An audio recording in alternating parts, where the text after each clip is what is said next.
We've been working in communities, trying to resolve the conflicts that afflict them.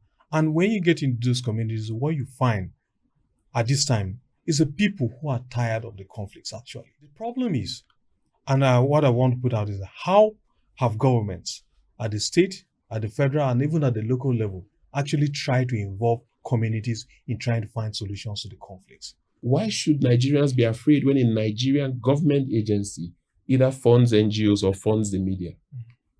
We should consciously say, here is a percentage of our budget annually to fund certain type of developmental reportage.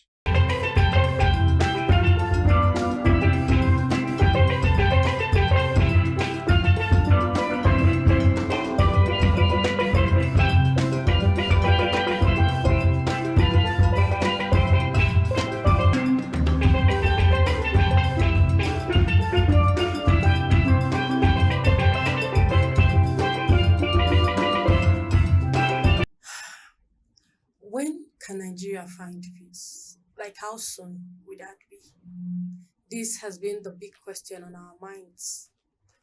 Every well-meaning Nigeria has this question. This is because most regions of this beloved country of ours have been plagued with crisis for years.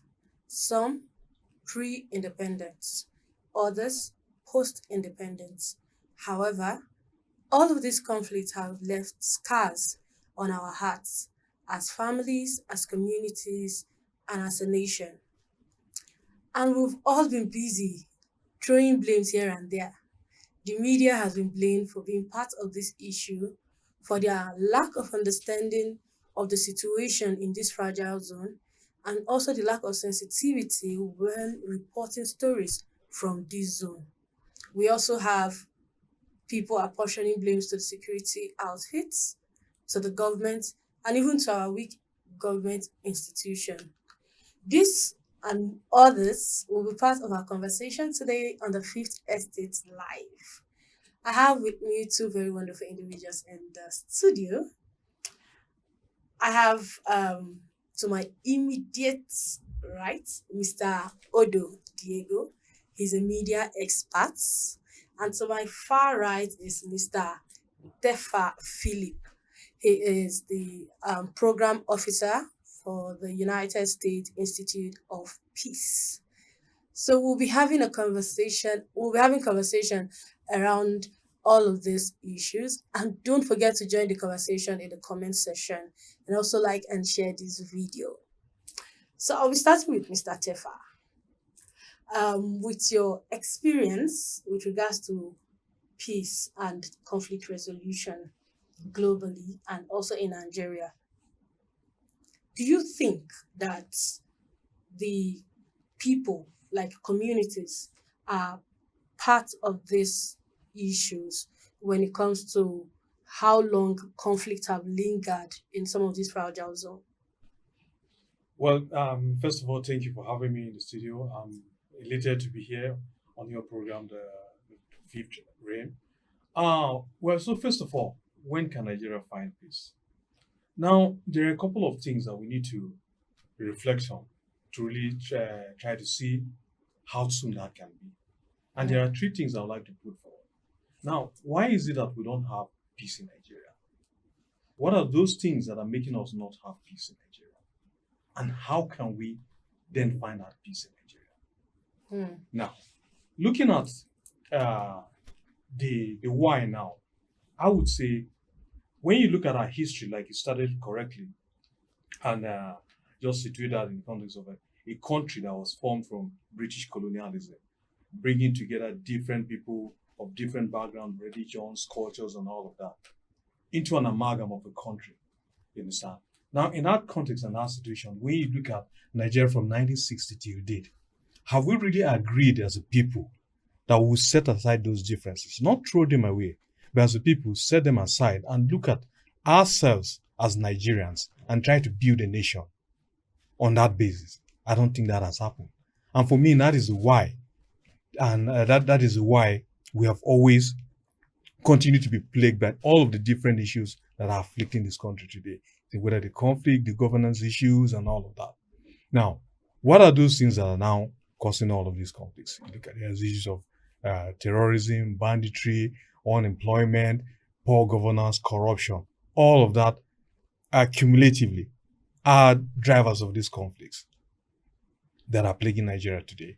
Now, how then do we go about trying to find solutions to what is plaguing us today in the country, and then find that peace that you want to happen soon?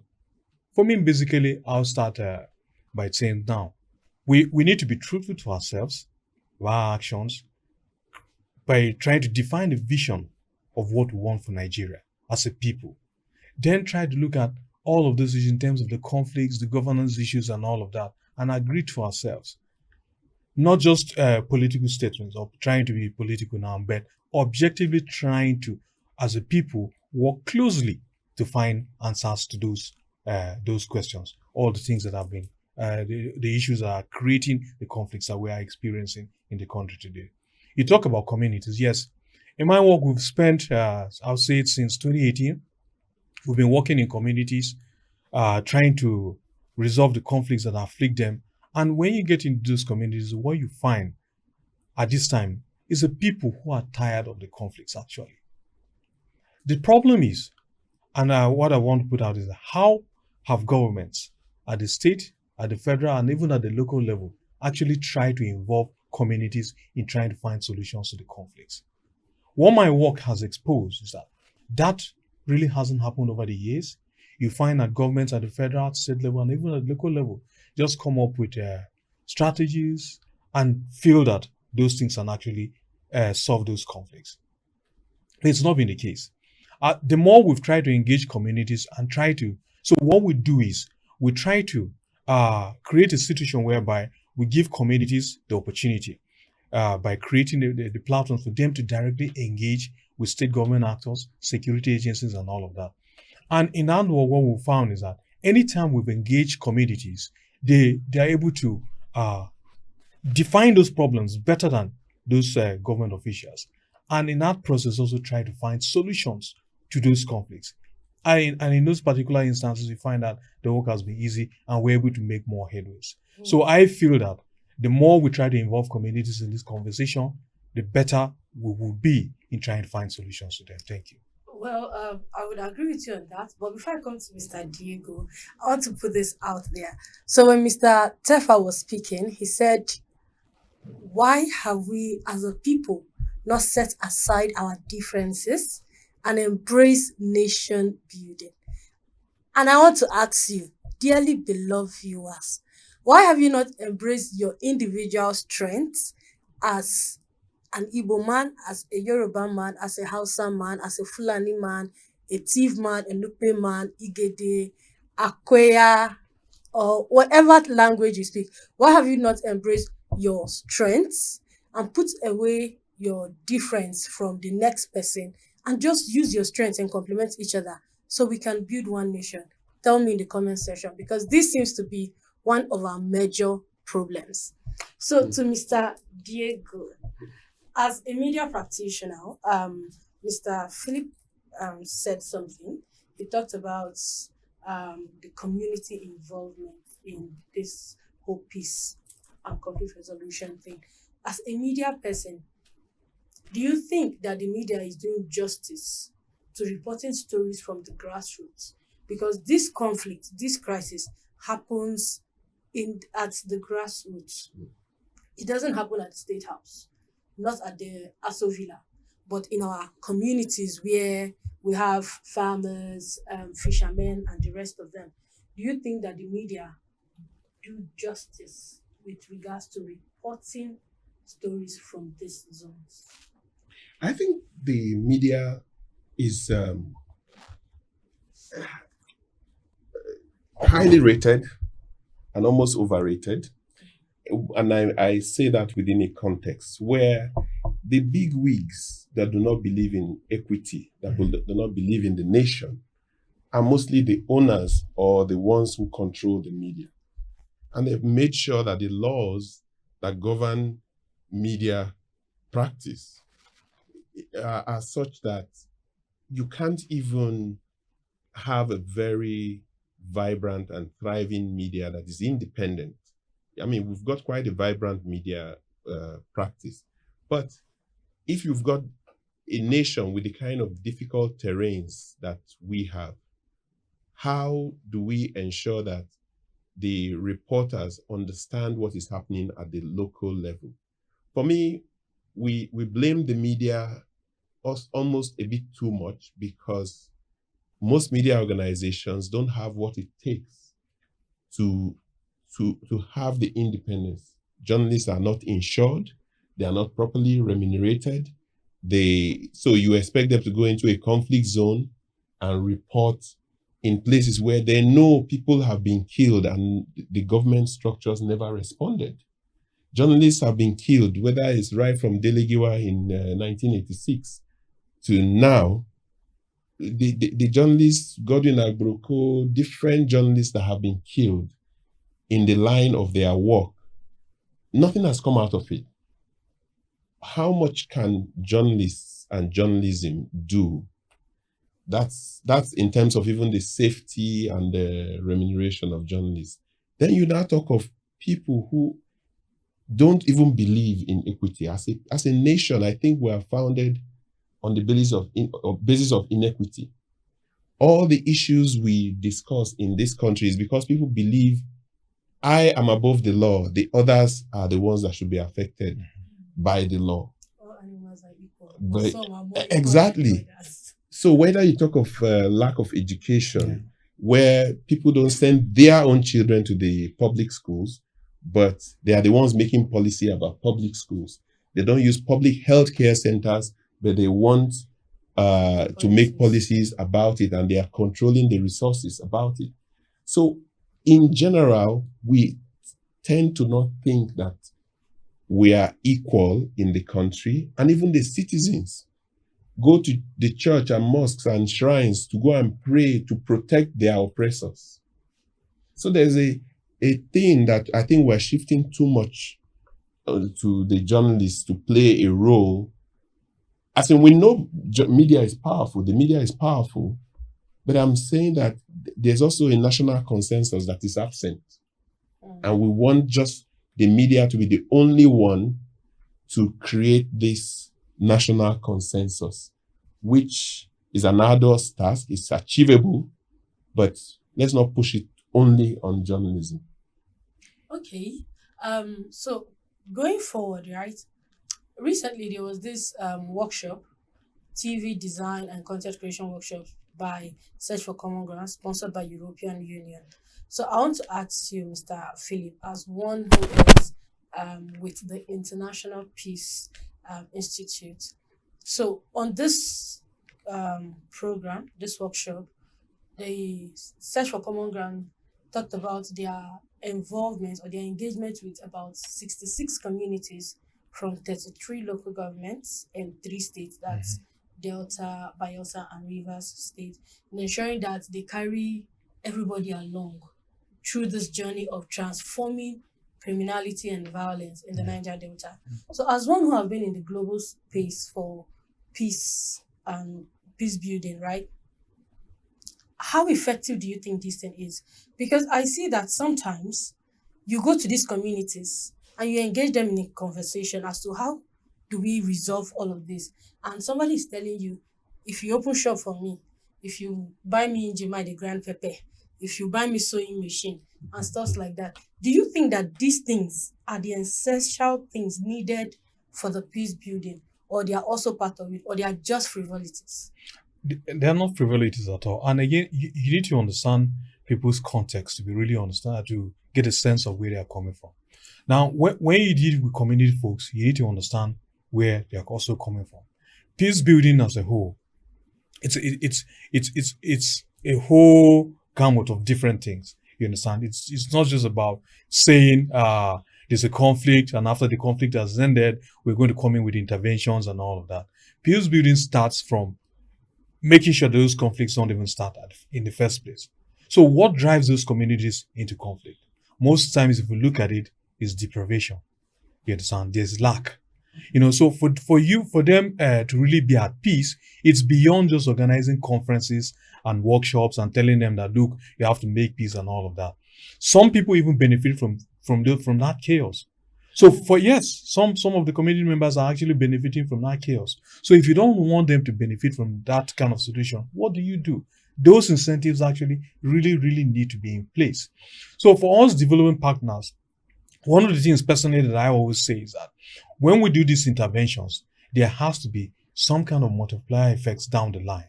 It's not just beyond organizing dialogues, facilitating dialogues in communities. Beyond that, what do you do to really address the needs of those community people?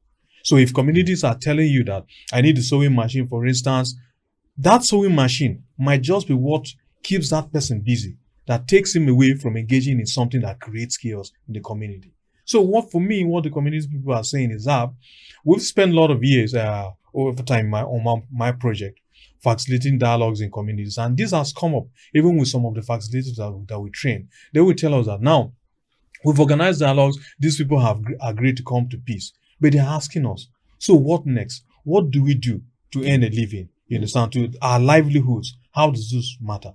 And so for most times we try to see how we can create maybe linkages, because like for instance the USIP for instance doesn't do maybe humanitarian work or support those kind of livelihood empowerment programs. But so what we do with the facilitators is to use our own leverage and the status that we have to see if we can create connections between those kind of individuals and state governments in the town who maybe run those kind of programs, for instance, to see that they are engaged in those processes, so that though that kind of idleness or what maybe in the first place drove them into getting into those activities doesn't happen again. So the communities are very apt with sometimes in demanding for those kind of things, and I actually don't think they are frivolities. Okay, so Mr. Diego, I think yes, I wanted to ask if you have something to add before I yes, answer your question. yes. I think okay, from my own experience and what happens is that there are provisions budgetary for those stuff in government budgets. Yeah, exactly. And now the citizens, where I blame us, the development partners, is that you now go and take up those responsibilities. Yes. You don't make them to demand from the government those things that are available in the budget. Look at healthcare. Many of them say, okay, the pressure I have in terms of my child for healthcare and all of that. Then we have all development organizations, NGOs, coming to fix health centers, train health workers. These are needed. But in the budget, there's a budget for those things. So essentially, we aid corruption because we make people turn a blind eye to those things that have been budgeted for. And the budgets are being misused. Are they really turning a blind eye? Yes. Because in this country of ours, you have a challenge in your community, and the federal government is telling you, it is not my responsibility. You go to your state government, and the state government is saying, it is not my responsibility. Yes. Then you go to your local government, and local government saying, we don't have the financial power. Yes, but but you know from the monthly releases, which the media also popularizes, that this amount was due to your local government. And we know even for a fact, and these are also in the media, that godfathers come and collect 6 billion, 20 billion. The fight between the different governors and their successors have always been clear that I wanted a certain amount of billions every month from my successor, right? And he is refusing to give me. These things are well reported in the media. And this is why I say the things we're expecting of the media seem to be a bit too much with respect to a lack of collective will to change it. The media has reported that this month you get this amount for this local government. So up until this year, local governments in Nigeria didn't have financial autonomy. That's a different matter. That's what I'm saying. But you know that is not that the money didn't come. It meant that the money was in a joint account controlled by the state governor. And you know your state governor. But you say the media has not done blah, blah, blah. You also know that a certain little amount came to the local government. What has it done? Where is the transparency as far as that issue is concerned? We have kidnappings in my village in Akweya TV area happening right now. Somebody was just released yesterday, kidnapped 3 days ago, and just got released. All that, there is local government funding, security vote. Yeah. What is done with the security vote? We need to ask. And if citizens don't ask this question, why are we only pushing it to the media? So for me, Nigeria can find peace. The media has a role to play, sure, but the citizenry, our collective agreement that certain minimum should not happen is a bigger issue. I think if I may just add a little to it, I think it's about how communities really organize themselves. There's need for communities to be more strategic in how they organize themselves and try to find those channels through which they can engage with state government actors on this kind of issues that you're talking about. Yeah. And it's part of what we do, because in most instances, those kind of platforms are lacking. But if the information is out there and they know it. So for me, it's about how they are able to organize themselves more strategically and find those channels, because the government people, the local government chairmen, councillors, state governors, and all of that, they are from the same communities where these people come from, So it's about how you plan and organize to engage those people. Sometimes maybe not even maybe on official platforms, but even outside very unofficial situations, you could engage them and put up those issues. So it's about community organization. Mm-hmm. I agree with you. So we will be going on a short break right now, and when we return, the conversation continue. Don't forget to like and share this video, and also join the conversation in the comment section. Stay tuned. Celebrating 4 years of excellence, Akweya TV Ltd has emerged as the epitome of development journalism. At Akweya TV, news should not only focus on results, but the process of participation in the developmental journey. We actively create it through content at the core of our stories. We showcase the beauty of people living harmoniously and contributing to the society. Over the years, we have partnered with cultural promoters to host extraordinary events, such as the first ever collaboration in Abuja, Umba Apostolic Festival, Benue Heritage Festival, Akweya Children's Carnival, and many more. Akweya TV is the brand you can trust for history, art, cultural content, and their influence on development. Join us to inspire, inform, and make positive impact on communities and societies.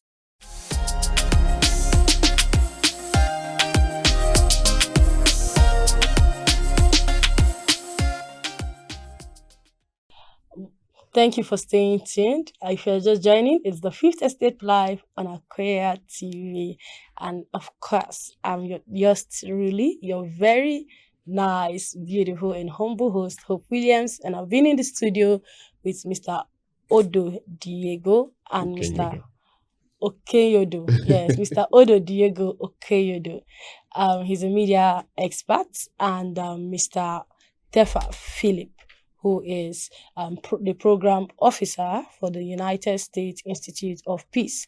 And the conversation has been around how soon can Nigeria find peace. So before we went on break, Mr. Diego and Mr. Terfa raised a very strong point, and that is community. Those are the grassroots, we the masses. How well do we know our leaders? Who is your local government chairman? Who is your councillor? Most of us don't know. We don't know. And we're always very quick to call on the federal government, to call on the state government. But these ones that are very close to us, that we even know their family compound, that we can trace their father's compound, we don't even know them. We don't know who they are. So how do we hold them accountable for our resources, for the national allocation they get? And how do we question how it is being used? These, for me, are very essential things we should do. We should learn to engage our leaders at every point, because it is our right and they owe it to us. So back to the conversation before we round off. Mr. Diego, as a media expert and a media organization owner, people have accused media organization owners that they are only concerned about making money, and have never for any reason carved out any program that is channeled towards corporate social responsibility or behavioral change with respect to how to shape the minds of our people into peace-loving set of people. And it is said that it is because this kind of content do not generate money. Mhm. Are you guilty as charged? Well, at Akweya TV, we're not guilty because many of the things we do, we don't charge for them. We believe that journalism should be in the interests of the people and development. However, when you have a media environment, because our business model is different, our business model is we provide consultancy services and we make money and fund what we do. But when you have a media environment that says the media is deregulated and the media has to run diesel, has to run all the bills that in Nigeria, the media has to run it times 3. But you don't run them here. Yeah, we did run them here. But the point I'm making is that for us, our business model is our sister company makes the money. We're providing consultancy services. And we as journalists are service providers. That is, we do all the other report writing, production of documentaries, and so many other services that bring in resources to the organization. That's how our business model runs. But the business model of a regular media organization, a commercial media, mass media organization, means that they have to sustain reporters, bureau offices that have to have security, distribution vans, logistics. You pay for huge diesel in different locations. You have to transport the journalists. Where is the resource, therefore, to pay for all of this and still be independent? And still pay salary. All the big international organizations that whether it's the CNNs, the BBCs, and all of that, they've got statutory funding on the one part. They've got support by international development organizations. They've got grants for maybe you're an investigative reporter, you're a health reporter. There are organizations that have grants that run into millions of dollars for multiple years. So if you're a journalist in this area, they take up the responsibility away from the organization. That way, the organization can do a lot of public interest reportage. But what you have here is in Nigeria, even the national broadcasting law and all of that say that a certain percentage of your income, you must remit it to the NBC. So they tax you with all the regular taxes and then still say that still collect tithe. So Nigerians don't understand this and they just simply say the journalists are not doing this, they are not doing that. I have advocated that we should insist, the same way we receive funding from organizations maybe like USIP, it's a United States government agency. Why should Nigerians be afraid when a Nigerian government agency either funds NGOs or funds the media? We should consciously say, here is a percentage of our budget annually to fund certain type of developmental reportage. Here is also a tax rebate for those of you that choose to broadcast things about immunization, things about public safety, things about that. We will give you a tax rebate for the equivalent number of hours of space that you give to these issues on your programming. But you don't give us any incentive to do this. So I criticize our colleagues who give a lot of time to the English Premier League. They are Arsenal, Man U, and all those things. These guys are making billions. They give you not one kobo, but you give them airtime. But if an NGO that affects your society, working on public health and all of that, wants airtime, you say they have to pay. I criticize them for that. But at the same time, we must understand that there are drivers for this thing. They are looking for any possible opportunity to get money. More money. And when they think an NGO has money, they want to collect it from an NGO. It's wrong. I criticize them for it, but I have to understand the driver of that issue. Okay, so Mr. Terfa, I see you've been nodding your head since you were talking. It's very obvious you agree with his submission. So before we round off, But right? he's an Arsenal fan. So he likes it when they talk about Arsenal on radio and TV. True or false? All Arsenal fans are like that. They are like that everywhere. What can we do? I mean, Those what of us that can are we lobby do? stars and You know, I grew up So watching you know what's gonna happen? If you want to convert my show to a football show, pay me. oh, sorry, ma. Now me now I'll collect money You see now, for converting my show to a football show. Okay. Alright, so before we round up quickly, so far we've been talking about community engagement and all of that. There's also been this complaint in the community, and that is the fact that there seems to be a friction between the people and the security agencies and some government institutions. We have this lack of trust in the government institutions. First off, or a very perfect example was last year's election, INEC drama, the judiciary drama, and all of that. Then we also have all the issues with the Nigerian police. Every day, every time, there is one story or the other between Nigerian police and somebody, or Nigerian police and one journalist, or the Nigerian army and some set of people. There seems to always be this, friction and lack of trust in this institution. And you have said it has to be a collective effort. So how do you think that we can find a common ground for all of this? Because again, I agree with you. We can only achieve progress when we have peace. That's why it is peace and progress. And to achieve this, we need to find a common ground where all of these persons, all of these institutions can have a level playing field. So where do we go from here? All right, let me tell you something. I think one thing I know about Nigerians is that we talk so much, but most of the times, we don't talk to each other. Yes. Deep. So I'll give you a part of the work we do in Plateau State is to engage communities and military and other security agencies. We've been doing this since 2018. So when we started, after training the facilitators that we have working in those communities, they came up with this project because if you know the history of Plateau and the conflicts and all of that, much of it has to do with the communities. But there is so much that has also happened with the introduction of security agencies, especially the military, into those communities. So we got thinking, how can we bridge this friction that you talk about? And so what we did is we started engaging with the military, creating platforms where they could sit directly and engage with these community people we are talking about. And this thing has worked very, very well.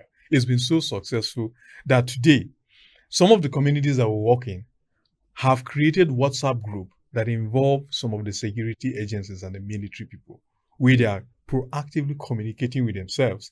The community people now are able to help those security or the military, all of them that are in their communities. Look, this is where the bad guys are. This is where these people are. Hitherto, it wasn't happening. So what we found out was that there's a lot of mistrust and misunderstanding.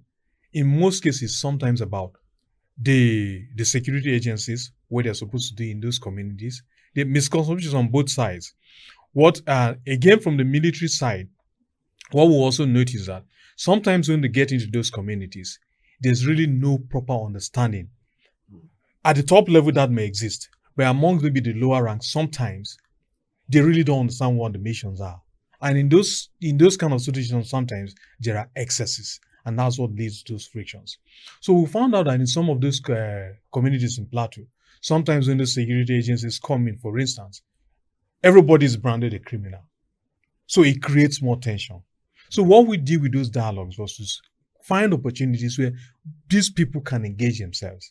And so now there was trust because these were neutral actors coming from outside. It wasn't like government and all of that. These were people that they knew. You understand?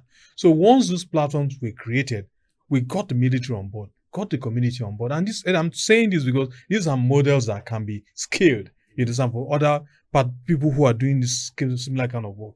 And even the security agencies themselves, in deploying into communities, they should put this as part of their plans. When you get into communities, as much as possible, try to create platforms where you directly engage with not just the leaders in those communities, but all of the other, even the common people in these communities, because sometimes it is actually those guys that have the answers to the solutions. So the moment we started, yes, due to the problem, when we created those platforms, everybody started talking, started opening up on both sides. The tensions were reduced. The frictions got blurred. Everybody's now talking to themselves. And from that experience, what we've done is even go as far as now we're working in the Southeast. We started a few months ago. We had the regional. If you know what's been happening in the Southeast with the youth and the security agencies, especially IPOB and all of that, there's so much friction. We organized this workshop, civil military relations, where we brought security agencies, community people, and it opened a lot of doors. Already, people started talking. Things started coming up. Again, in our workshop, for instance, there were already talks about how can we work together, So this, for me, that's the direction to take.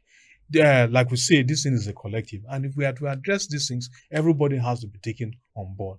So those relationships, and unfortunately, even within the security agencies themselves, even the military, the Navy, and the Air Force, you see, there are now civilian desk officers created to engage civilians on these issues. So it's an opportunity for community people to recognize these opportunities and see how they can strategically engage those people, those platforms, those kind of offices to air their views and see how there can be compromises and solutions to the problems that they've been facing. Okay. Mr. Diego, as one who has had some kind of friction with the military, do you agree with the solution? I agree that every conflict is because of shortage of knowledge and understanding of what the other person is thinking or doing. So to that extent, yes. But overall, the military is built on what I said earlier: inequality. People, if you are the junior rank, no matter what you know, you must say yes, sir, to the guy at the top. Yeah. That's what creates order in the system. But you can see that we have, again, when people say because of long years of military rule, Nigeria has carried some things that are creating problems for us. We also believe that if this person is a president or a governor, whatever they say is law, even if it's not law, even if it's illegal. Yeah. You see somebody trying to snatch the property of somebody because they are a minister. And we say, yes, if it's the minister, it should happen. Yes, you can say there are certain things that people have not done, but they have rights as human beings to be treated with courtesy, to be, if they too have not done certain things and they've not done it right, because they will go to the media and go and publicize. You can also publicly tell us that you have given a certain group of people quit notice a certain number of times and they have not done. So within the next 3 weeks, we have told them we are coming to demolish. Yes. Also tell us that you are also a party in this conflict, even though you are government. Yeah. Mm. So it makes us feel that there's some kind of feeling that these are human beings, and I as a party, as government, I also am a party in this issue. So we are more of allies than government aggressors. should be for the people. Government should be for the people, and if government feels that certain people in certain civilians or people in the society are not doing the right thing, because everybody has to become accountable to these same people in the society. You too should state your own part before you start taking the action. But what we are seeing is that you go for demolition, and then when you demolish the property, people talk, you say, yeah, we gave them notices, we gave them this. But you are going to demolish and you are ruining people's lives. And when they go into criminality, then you say they shouldn't have gone into criminality.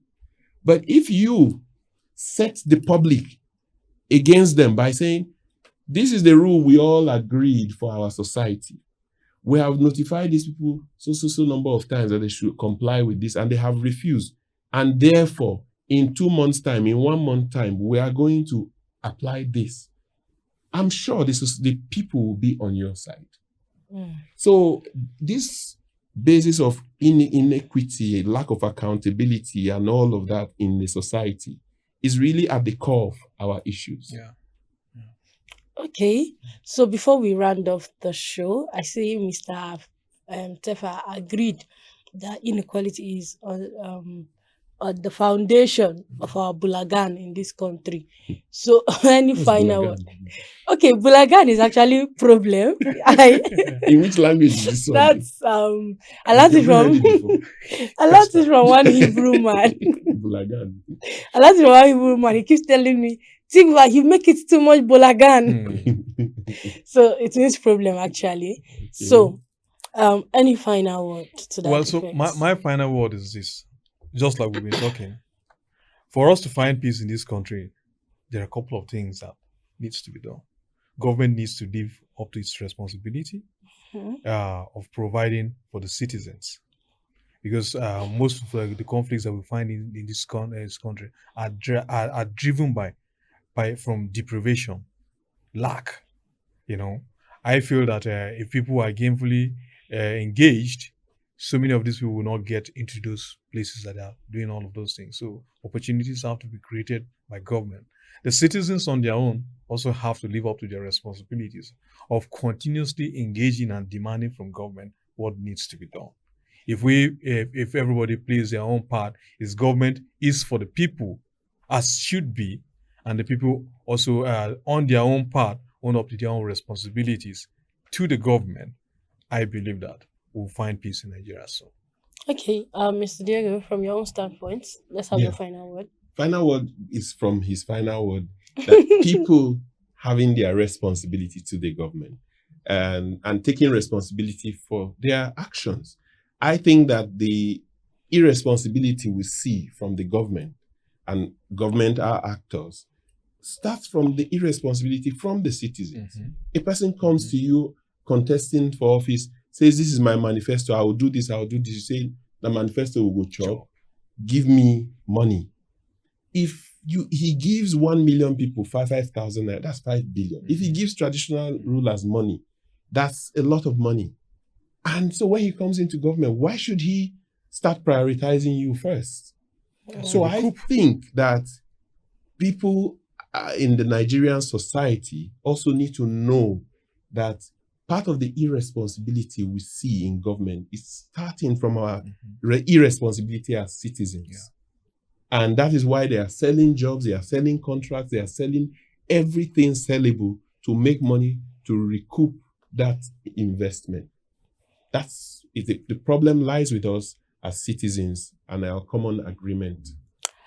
All right, wonderful viewers of mine, you've heard it all, and I very well do agree. The only reason we go make king they brag with impunity for community. Now, because people where they the community, they know they ask some questions and then they give and fire. If we begin put our leaders for hot seats, when we begin to ask the right questions, when we begin to engage with them in the right way, when we begin to take up responsibilities and own up to our actions and bear the consequences that come with whatever actions we take, and begin to put these guys on their toes and ask them that, see, now my vote, now carry you enter that office, come and explain to me what you are doing with my allocation, right? They will begin to perform. But somehow, these guys up there are a reflection of what we are as a people. And until we begin to wash ourselves, dry clean ourselves, and start, all over again and begin to change our mindsets and begin to change the way we think and begin to change the way we see politics in this country, we will be running around this cycle. And I think it is high time we break this cycle and begin to move forward. And you can only do that by making sure that you rise up to the responsibility of being a responsible citizen first, and then 2027, thou shalt not sell thy votes. Secondly, And finally, do well to engage with state actors and government officials and ensure that your mandate, they don't use and play Ludo. Till we come your way again next time, I've been your wonderful host, Hope Williams, and I've been in the studio with Mr. Odo Diego Okeyodo and Mr. Terfa Philip. It's been a wonderful time on the Fifth Estate Live. Don't forget to like and share this video, and also, join the conversation in the comment section. Follow us on all our social media platforms, and do have a wonderful day. Bye-bye.